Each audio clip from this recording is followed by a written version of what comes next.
Meus irmãos, chegou o momento dos irmãos usarem lápis, caneta e papel. Nosso pregador dessa noite, o pastor Darlison Feitosa, eu quero convidá-lo a vir aqui comigo. É complicado, irmãos, apresentar o pastor Darlison. Ele disse que às vezes eu apresento uns que não são ele, só o nome é igual. Darlison ele está dizendo que não estuda na PUC, porque eu já apresentei ele até como aluno do pós-doutorado da PUC. Mas o pastor Darlison, quando eu vim aqui para Teresina, foi uma das primeiras pessoas que eu liguei. E eu liguei para dizer, olha, estou indo para Teresina e preciso da sua ajuda na obra missionária no nosso estado. E eu disse a ele, eu sei que tem uma igreja, uma congregação que você iniciou lá em Caraúbas, que eu conheci o Darlison andando aí no interior pregando o evangelho. Então, naquela ocasião, eu tinha dito a ele que se aquela congregação ainda estivesse aberta, a gente queria adotá-la e queria que ele nos ajudasse. E assim fizemos, foi a primeira parceria nossa com a segunda igreja batista do Plano Piloto, quando o pastor Darlison foi pastor lá, foi em Caraúbas. Depois ele me ligou dizendo, Givan, queremos estender a parceria. Fomos para Hugo Napoleão.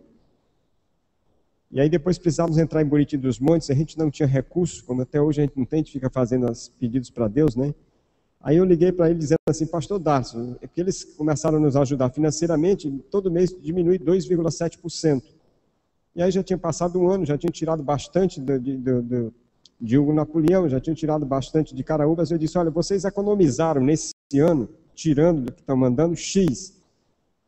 Era R$750, né? Por mês.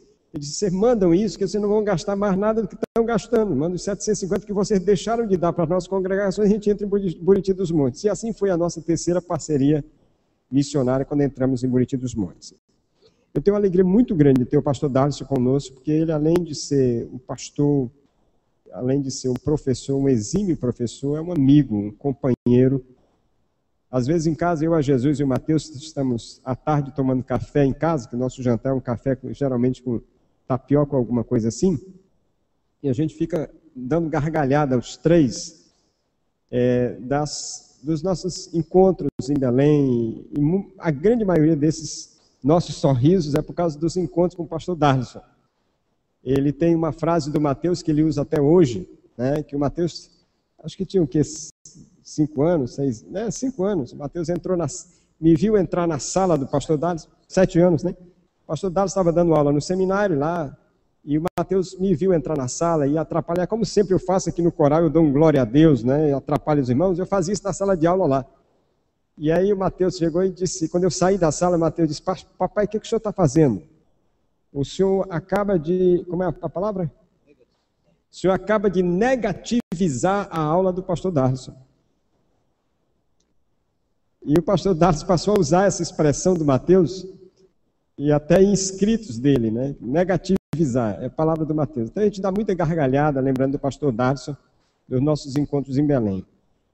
O pastor Darlison foi nosso professor lá no mestrado, no seminário equatorial, foi professor muitas vezes em disciplinas que a gente dava no bacharelado, e academicamente, eu vou tentar dizer corretamente, ele é mestre em Novo Testamento, é professor de grego, ele é doutor em ciências da religião, a tese de doutorado dele foi no livro de Hebreus, e foi escolhida como a melhor tese, agora da PUC de Goiânia, acertei, a melhor tese da PUC de Goiânia, e está concorrendo entre as melhores do Brasil. E atualmente ele é aluno de pós-doutorado em História, agora é na Unesp, em São Paulo. Acertei? Acertei. Agora falei dele mesmo, né? Mas ele veio, irmãos, para dar uma aula para a gente. Nós temos um curso aqui, chamamos Curso de Capacitação Ministerial. Damos uma disciplina no mês. Os alunos são da nossa igreja e da Igreja da Glória. Eu gostaria muito que toda a liderança da nossa igreja fizesse esse curso. É um curso maravilhoso. E o pastor Darlison veio para dar uma disciplina chamada Literatura Apocalíptica, para entender o Apocalipse, tanto no Velho quanto no Novo Testamento. E ele deu essa disciplina na sexta e ontem de 2h30 até 9h30 da noite. Tivemos 57 alunos nessa disciplina. Natural que a gente segurou ele para pregar hoje aqui na igreja. Ele pregou pela manhã na igreja Morada Nova e agora vai pregar para a gente. Ele trouxe um livro que para os alunos da turma, mas ainda ficaram 10 exemplares. O livro Hiperreligiosidade Contemporânea. Esse é o livro dele. Esse livro é muito interessante, porque ele fala exatamente sobre esse hiper no nosso meio, né? Por exemplo, crentes que gostam de estar no hipertemplo, né? Que ele se sente abençoado no hipertemplo. Como ele se sente abençoado se ele tiver não um pastor? Pastor é coisa pequena, ele tem que ter um apóstolo, né? Então é um hiper. Muito interessante o livro do pastor Darlison. Ele disse que esse livro, ele disse assim lá na nossa turma, na sexta e sábado, ele disse, olha, esse livro custa R$120, mas como eu trouxe de Brasília para cá, estou dando desconto de R$100, você só paga 20. Então, é o preço do livro. Tem 10 exemplares ali com as nossas recepcionistas. Se você quiser, é uma boa leitura, eu recomendo para você o livro do pastor Darlison Feitosa. E com um desconto desse, então, você não pode deixar passar, né? Obrigado, pastor, por estar aqui conosco.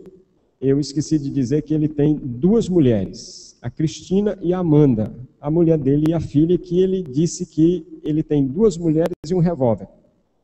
Se alguém chega em casa para olhar para a Amanda, ele diz, olha, primeiro tem que conhecer meu revólver aqui primeiro, né? Tal é o ciúme do pai pela filha, né? Tal é o ciúme do pai pela filha. Darlison, bem-vindo. Obrigado por estar aqui conosco.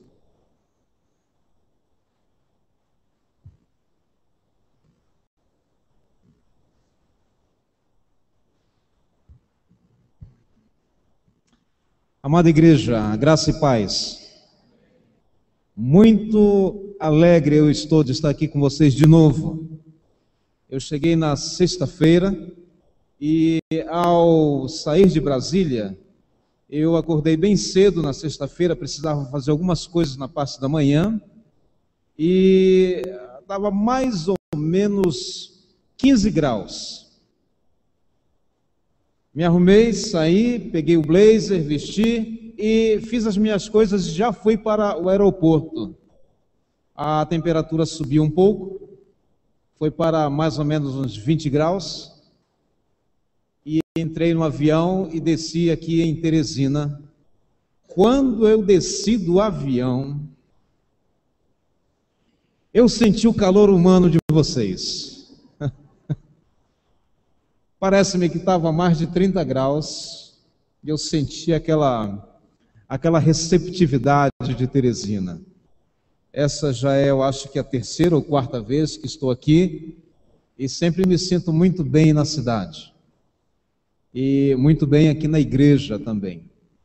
Estivemos dando a aula, como o pastor Gilvan mencionou, e essas apresentações bombásticas do pastor Gilvan é porque ele é meu amigo, então não levem muito em consideração, tá? É bondade da parte dele. Nós estamos aqui para compartilhar com a igreja a palavra de Deus. Eu peço que todos abram a Bíblia na carta que o apóstolo Paulo escreveu aos Romanos no capítulo 10. Carta de Paulo aos Romanos, capítulo 10. Eu percebi que há no nosso meio algumas pessoas visitando a igreja. Eu peço que os membros da igreja se aproximem dessas pessoas, se elas estiverem sem Bíblia, e compartilhe sua Bíblia com elas, por favor. Tá? Se você notar que alguém está sem a Bíblia do seu lado, abra em Romanos capítulo 10, eu lerei os 4 primeiros versículos.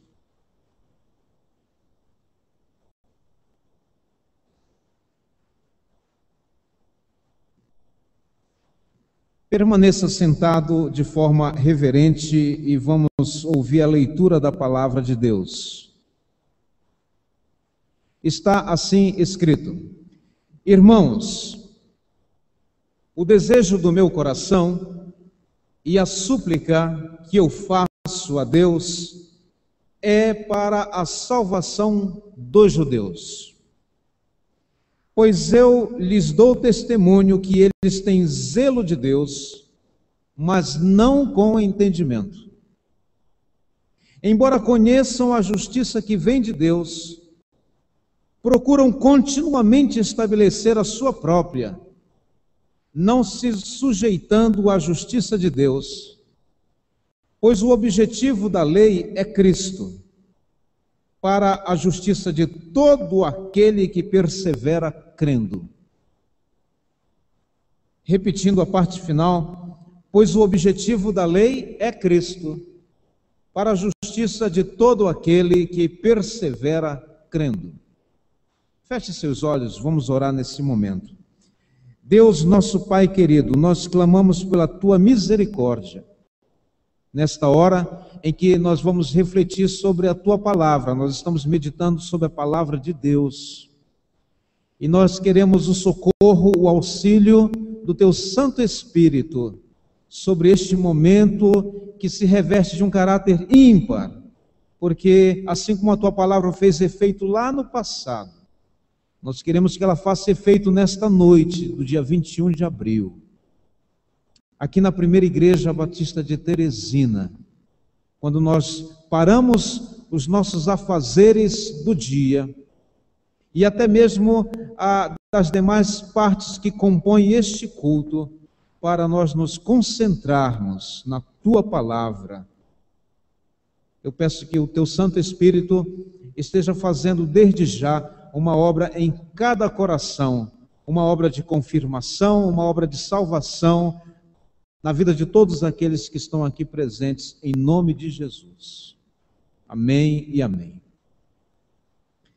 Amados irmãos e irmãs, é muito comum quando nós lemos a Bíblia, quando você abre a palavra de Deus, é muito comum que ao ler a Bíblia,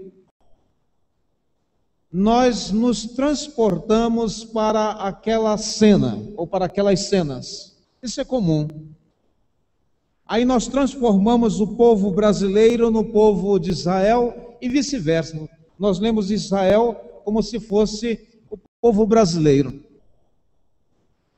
É quase como se o apóstolo Paulo, por exemplo, escrevendo aos Romanos, estivesse escrevendo... Como é que é o nome de quem nasce em Teresina? Teresinense. É quase como se Paulo estivesse escrevendo aos teresinenses. Isso é muito natural. Nós fazemos essa transferência quase que automática. O que a Bíblia está falando para mim? Mas há de fato algumas semelhanças entre Brasil e Israel. Eu queria só levantar algumas delas para vocês verem que nós não somos países tão diferentes. Por exemplo, o Brasil é o único país que fala português na América Latina. Você já prestou atenção nisso? Todos os demais falam espanhol, uma exceção de holandês, uma exceção de inglês, outra exceção ali de francês. O restante, todos os países falam espanhol, mas o único que fala português é o Brasil. O único país que fala hebraico em todo o Oriente é Israel. Então nós nos assemelhamos pela singularidade da língua. Então o Brasil parece com Israel pela singularidade do idioma. Nós estamos com medo esses dias, porque a inflação parece que está querendo retornar. Os irmãos estão acompanhando o noticiário econômico? A inflação começa a colocar as garras de fora novamente. Mas nós tivemos um período de hiperinflação. Os mais experientes aqui devem lembrar dos anos 1980. Mas que dificuldade aqueles anos. Inflação com 20%, 30%, 40% ao mês. É bom, se você está dizendo assim, eu não lembro disso, glória a Deus que você não lembra, né? Que passou. Mas vocês sabem que Israel também passou um período de hiperinflação, à semelhança do Brasil. Então, no campo econômico também, Israel teve o seu período inflacionário, aproximando a sua semelhança com a nossa pátria. Hoje, em Israel, vive-se um judaísmo nominal. O que é isso, judaísmo nominal? O que é que acontece lá? Todos se declaram, todos, absolutamente todos se declaram judeus. E tem a Torá e a Mishiná como as suas referências em termos de texto sagrado. Mas é uma minoria que é uma minoria judaica religiosa. É uma minoria que participa com o coração. A maioria participa apenas do dizer que é. Parece o Brasil. É raro nós encontrarmos no nosso país uma pessoa que nunca tenha ouvido falar de Jesus Cristo. Isso é raro. É raro uma pessoa que nunca tenha comemorado o Natal. Muito raro. Eu nem sei se você conhece alguém para quem você pudesse dizer assim, o feriado de Natal, e a pessoa falar, mas o que é Natal? Eu não sei. O que é isso, Natal? As pessoas sabem do que se trata. Então há uma religiosidade nominal no país. O Brasil é um dos maiores países da tradição cristã. Mas vamos focar nessa palavra, tradição, porque a prática é outra história. Mas a maioria se diz cristã. E é muito comum em Israel, por exemplo, se dizer a seguinte expressão: se Deus quiser. É comum o israelense falar essa expressão, se Deus quiser. Mas essa expressão também é comum no Brasil. Até dizem que o ateu fala assim no Brasil, eu sou ateu, graças a Deus, né?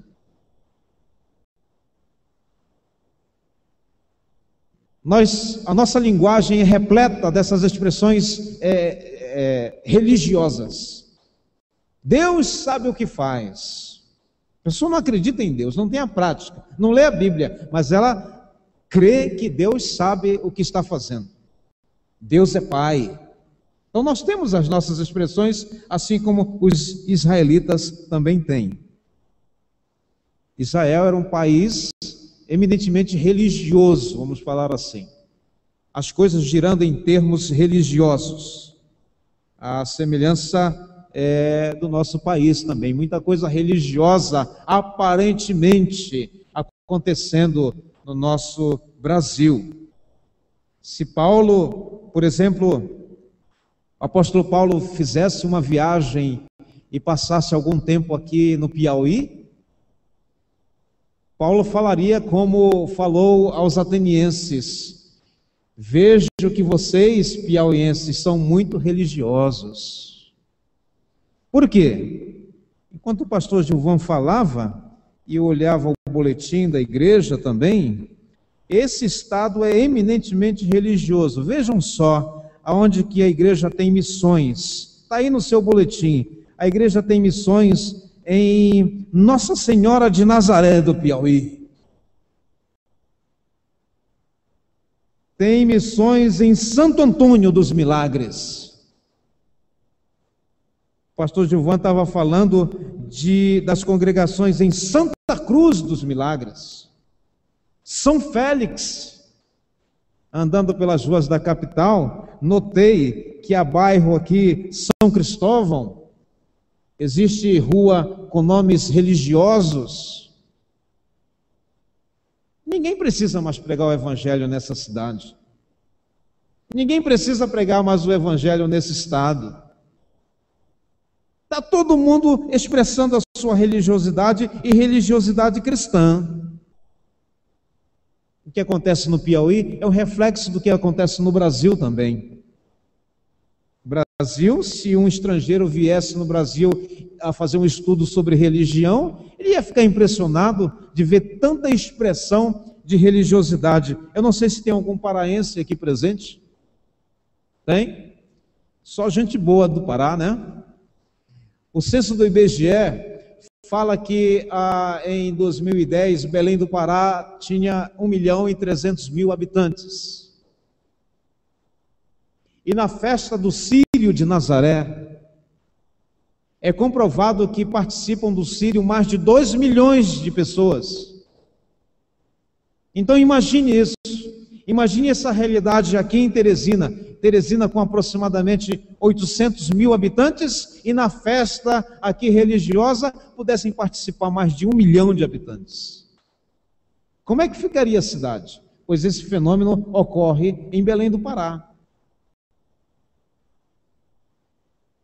Em Brasília nós temos expressões de religiosidades das mais variadas formas. Há um guia em Brasília de turismo espiritualista. Há mais de 400 entidades, templos diferentes para você fazer turismo espiritualista no Distrito Federal. Vale do Amanhecer, Santuário da Três Vezes Santa, Catedral, nós temos lá Cidade Eclética, temos lá em Brasília as mais variadas expressões das religiões mundiais. Tem uma mesquita belíssima no Distrito Federal. É difícil ser ateu em Brasília. É difícil alguma pessoa falar assim: não, eu não tenho uma denominação, não tenho uma religião, porque eu estou sem opção. É quase que impossível isso.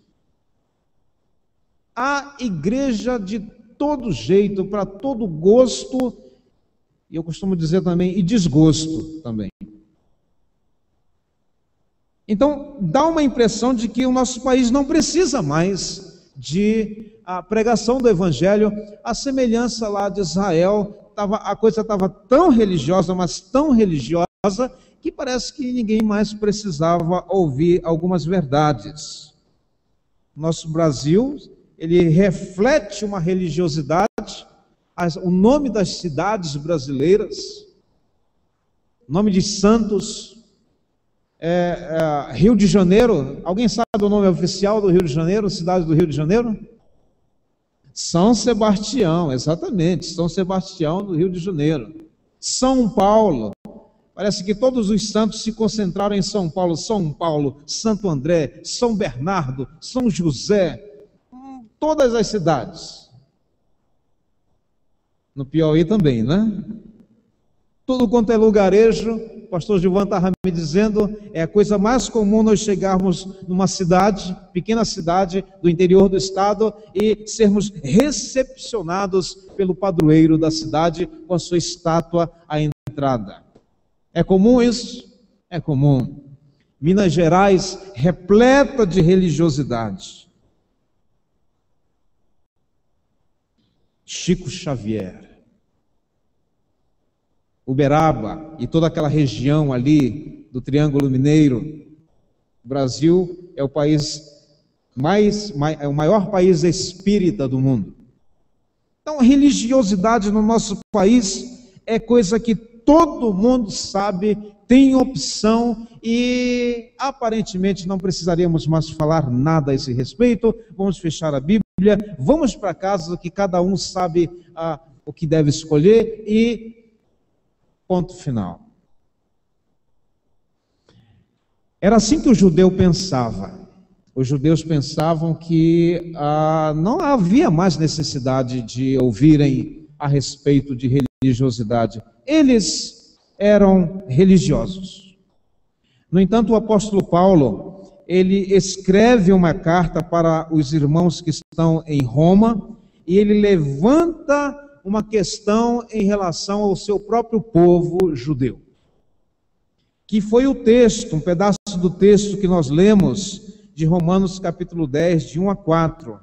E a respeito desse tema, eu queria compartilhar com vocês uma verdade que vocês estão, eu não diria cansados, mas acostumados em ouvir essa expressão, e eu quero que você se acostume mais ainda com ela, porque é uma expressão que advém, que é vinda da palavra de Deus. A expressão é: só Jesus Cristo salva. E alguém pode estar pensando aí, que está sentado, pode estar pensando que é verdade, pastor, isso aí eu já sei, daquela vontade de ir embora para casa, não é mesmo? Ah, mas isso eu já sei. Eu sei que só Jesus salva. E os judeus precisavam ouvir isso, talvez nós precisemos ouvir isso também nesta noite. Então eu queria, com brevidade, refletir com os irmãos, com a igreja, a respeito de pelo menos 3 verdades a respeito desta declaração: só Jesus Cristo salva. A primeira dessas verdades, irmãos e irmãs, amigos que estão visitando a igreja nesta noite, é a seguinte: só Jesus Cristo salva é uma verdade, mas esta verdade não significa que quando você é um escolhido por Deus, você já está salvo. Ih, pastor, ficou confuso isso. É porque o judeu se julgava salvo. Eu já sou salvo. E Paulo vai falar o seguinte: não, vocês não são salvos. Vocês são escolhidos. E Paulo diz, e ser escolhido não significa ser salvo. Deus escolhera Israel, mas Paulo afirma que está orando pela salvação de Israel. Então, está clara a implicação. Uma pessoa pode ser escolhida para fazer uma obra espiritual e ainda não ser salva. É possível sim. Deus, ao longo da história, tem escolhido muitas pessoas. Deus escolheu, e o profeta registra a escolha com um nome assim que nos deixa um pouco desconfortáveis. Deus escolheu o general Ciro e chamou Ciro de o meu Cristo. Ciro foi chamado de o meu ungido. Esse meu, nas palavras de Yahvé. Ciro, o meu ungido, Ciro, o meu Cristo. E Ciro não estava salvo. Ciro foi apenas um instrumento de Deus. Ciro, se foi salvo, precisou aceitar o plano de Deus para a sua vida. Tem muitas pessoas que se sentem escolhidas. Sim, Deus está me usando, Deus está fazendo isso através de mim, mas eu queria lembrar você, mesmo você, membro da primeira igreja, ou membro de outra igreja que está visitando, está participando do culto nesta ocasião, talvez você esteja sendo usado por Deus, talvez você já tenha sido até bênção na vida de outras pessoas, porque foi obediente à voz de Deus. Isso não quer dizer que você está salvo. Pode ser que você seja bem educado. Pode ser que você seja bem em estar fazendo determinado serviço. Mas o fato de Deus ter escolhido para você fazer algo, não quer dizer exatamente que você é salvo. Para você ser salvo, você precisa de uma experiência pessoal com Cristo. Sem essa experiência, você pode ser escolhido para muitas coisas, e você não receberá aquilo que a Bíblia fala de salvação eterna. E se algumas pessoas são até rebeldes, dizem assim, eu não estou pensando nesse negócio de salvação. Coitado de você, você é mais coitado ainda porque não tem essa consciência. Então Paulo está falando isso do povo, preste atenção, está falando do povo que Deus tem escolhido desde a antiguidade. Olha, Paulo está falando ali no meio do 1º século da nossa era, já tem muito tempo de história de Israel. Como é que o apóstolo Paulo está dizendo que Israel não é salvo? E ainda hoje tem alguns cristãos achando que Deus tem alguma coisa em especial reservada para Israel. Não tem, é isso que Romanos fala. Não tem para Israel e não tem para nós hoje. Não há nada de diferente hoje, a não ser a proposta que vem na pessoa do Senhor Jesus. Só Jesus Cristo salva. Ser escolhido por Deus não significa estar salvo. Há uma segunda questão que eu quero destacar aqui com os irmãos. Ter zelo por Deus não significa estar salvo. O texto fala assim: irmãos, o desejo do meu coração e a súplica que eu faço a Deus é para a salvação dos judeus, pois eu lhes dou testemunho que eles têm zelo de Deus ou por Deus, mas não com entendimento. Eu não tenho nenhuma dúvida que aqui nesta igreja, como em todas as igrejas, há pessoas zelosas. Há pessoas zelosas, pessoas com quem o pastor pode contar, pessoas que dão tempo, investem financeiramente, oram até, cuidam das coisas da igreja. Eu tinha uma irmã na igreja que ela tinha o prazer, ela se deliciava, ela ficava em estado de êxtase com simples serviços na igreja. Ela tinha o prazer de colocar flores na igreja, era um prazer dela. Ela não podia chegar na igreja que não tivesse lá um arranjo de flores. Ela cuidava com zelo daquilo. E eu sei que há no nosso meio, há pessoas aqui nesta igreja que são capazes de serem bem zelosos com os equipamentos, com aparelhagem de som, cuidam do patrimônio, não riscam as paredes, são capazes de cuidar bem das pessoas, recebem bem as pessoas, são bem educadas, agradáveis, têm zelo das coisas do Senhor.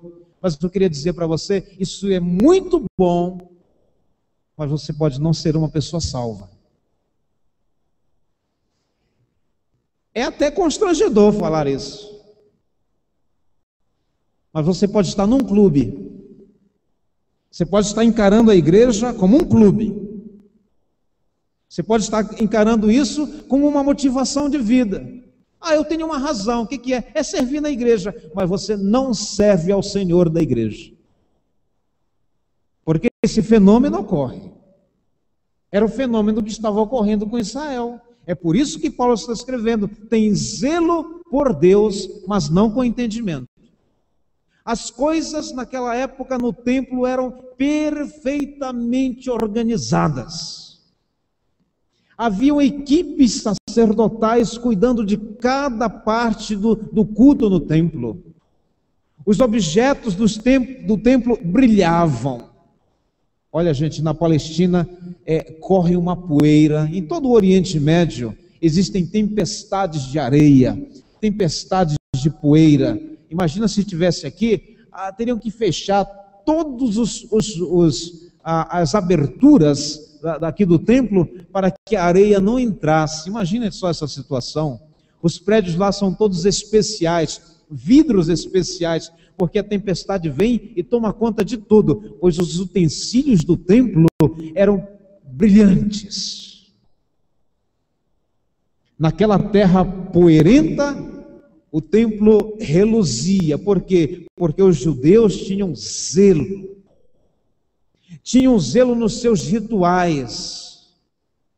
Naquela época, se um judeu fosse ao mercado, eu fui ao mercado, acho que na sexta-feira, né, pastor João? Eu estive no mercado aqui central. Se um judeu fosse ao mercado, e lá no mercado ele tocasse em alguma coisa impura, ao chegar em casa, ele fazia um ritual de purificação, lavar as mãos tantas vezes. Existiam até alguns mais radicais que, se cruzassem com um samaritano, eles já se sentiam impuros. Se a sombra do samaritano passasse por cima da comida de um judeu, aquela comida já estava estragada. E eles voltavam para casa, e naquela terra, com pouca água, eles tomavam banhos de purificação. Zelo pelas coisas religiosas, mas sem entendimento. Aonde é que está o entendimento? Nisto aqui: só Jesus Cristo salva. É isso que Paulo vai falar. Esta é a inteligência espiritual. Só Jesus Cristo salva. Essas coisas são bonitas, são boas, necessárias, mas elas não implicam em salvação pessoal. Há cristãos que têm reverência e zelo, por exemplo, pela Bíblia. A palavra de Deus é olhada com todo respeito, com toda consideração. Tem gente que zela tanto pela Bíblia que nem abre a Bíblia para ler, para não sujar as páginas.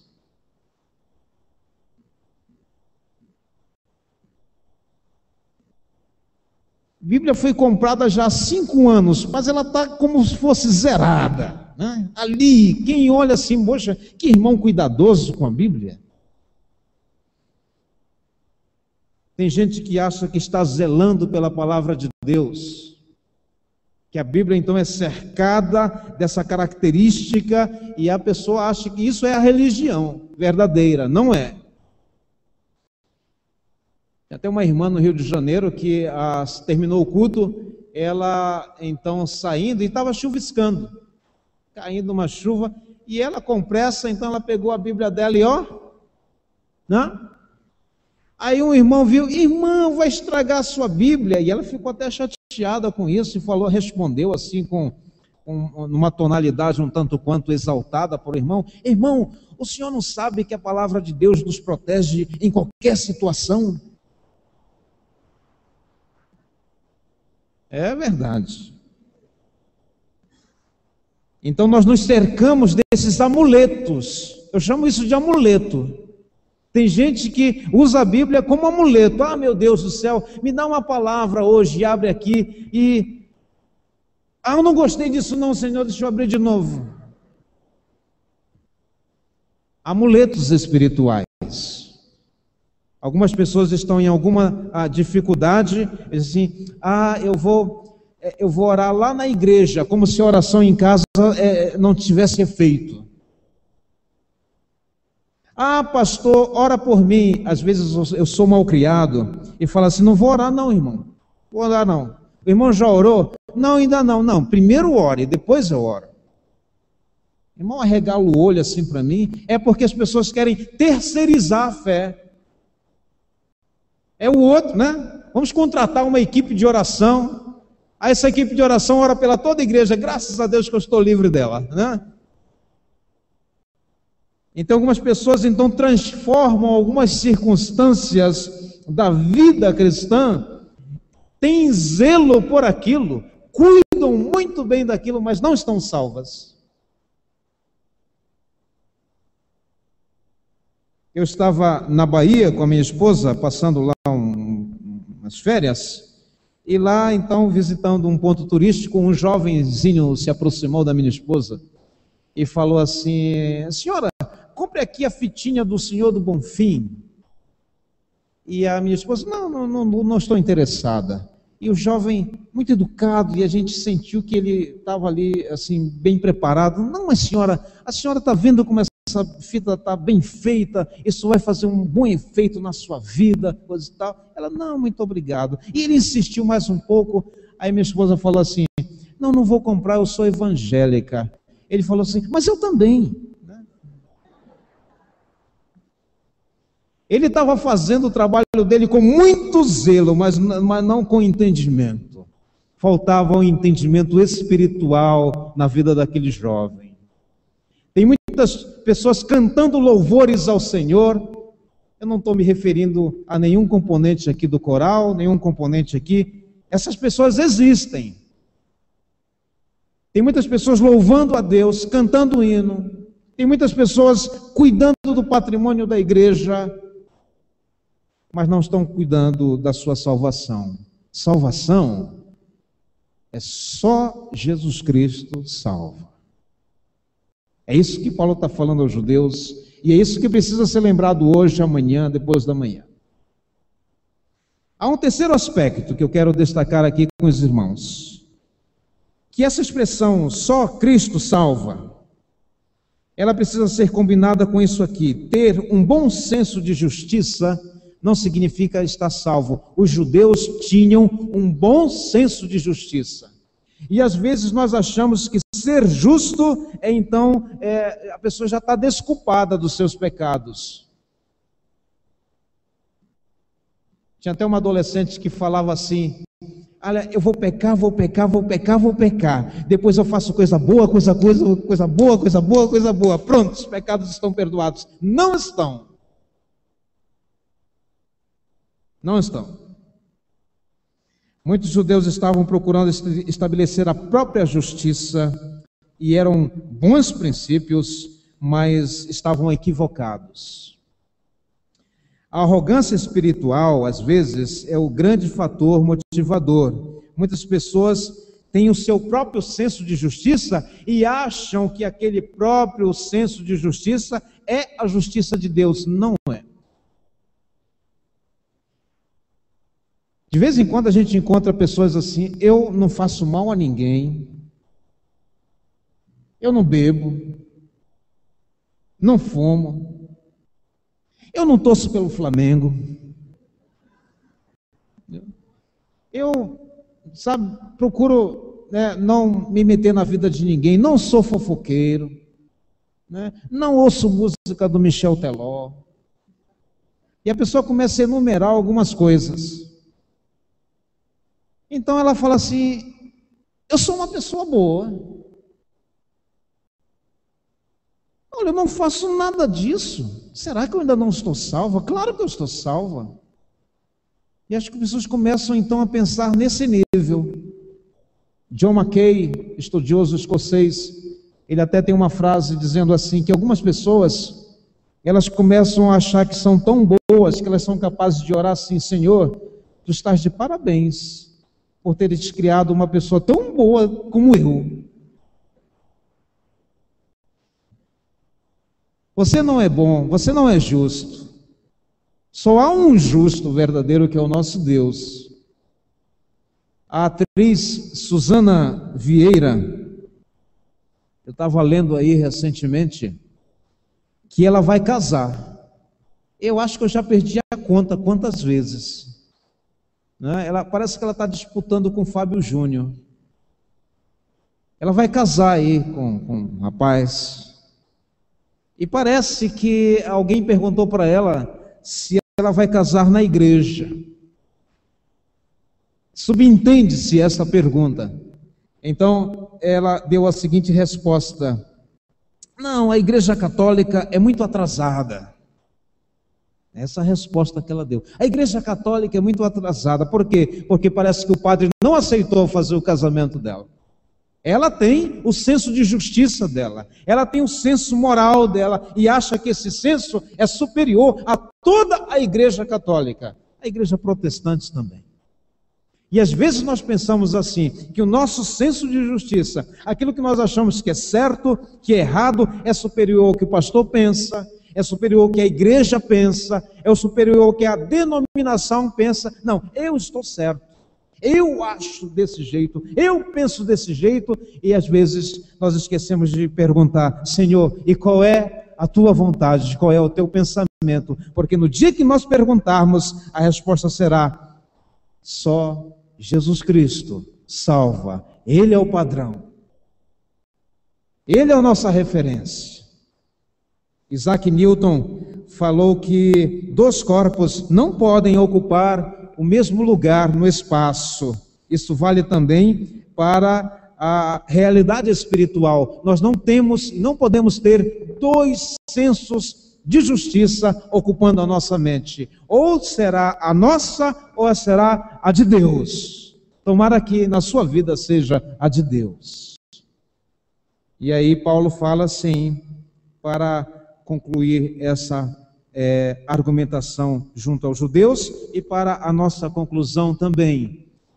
Paulo vai falar: pois o objetivo da lei é Cristo, para a justiça de todo aquele que persevera crendo. Essa tradução diz assim: para a justiça de todo aquele que persevera crendo.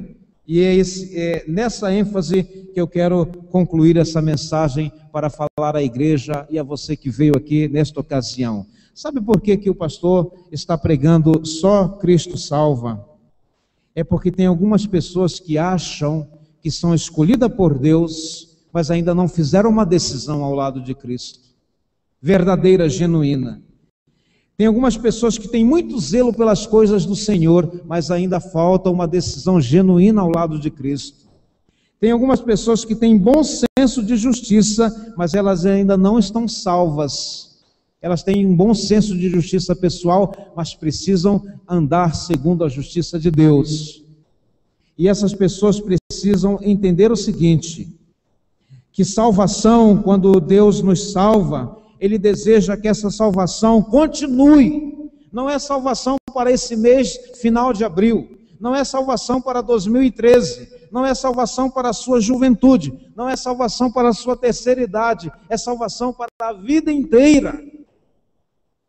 E essa salvação para a vida inteira, do lado de Deus, está garantida. E do nosso lado? Por isso que Paulo fala, é necessário que a pessoa persevere crendo, não pare de crer, porque alguns tendem a ficar pelo caminho. As adversidades da vida acabam minando a fé de algumas pessoas. Não pare, continue. Você que já se decidiu ao lado de Cristo, palavra para você também, persevere, lembrando que a sua salvação é por causa de Jesus Cristo, que morreu no seu lugar, no meu lugar. Olhe para o texto novamente, para que você grave esse texto para a sua prática. Irmãos, o desejo do meu coração e a súplica que eu faço a Deus é para a salvação dos judeus, pois eu lhes dou testemunho que eles têm zelo de Deus, mas não com entendimento. Embora conheçam a justiça que vem de Deus, procuram continuamente estabelecer a sua própria, não se sujeitando à justiça de Deus, pois o objetivo da lei é Cristo, para a justiça de todo aquele que persevera crendo. Em nome de Jesus, aceite Jesus na sua vida agora e persevere crendo no Senhor como o Salvador pessoal. Que assim seja. Amém e amém.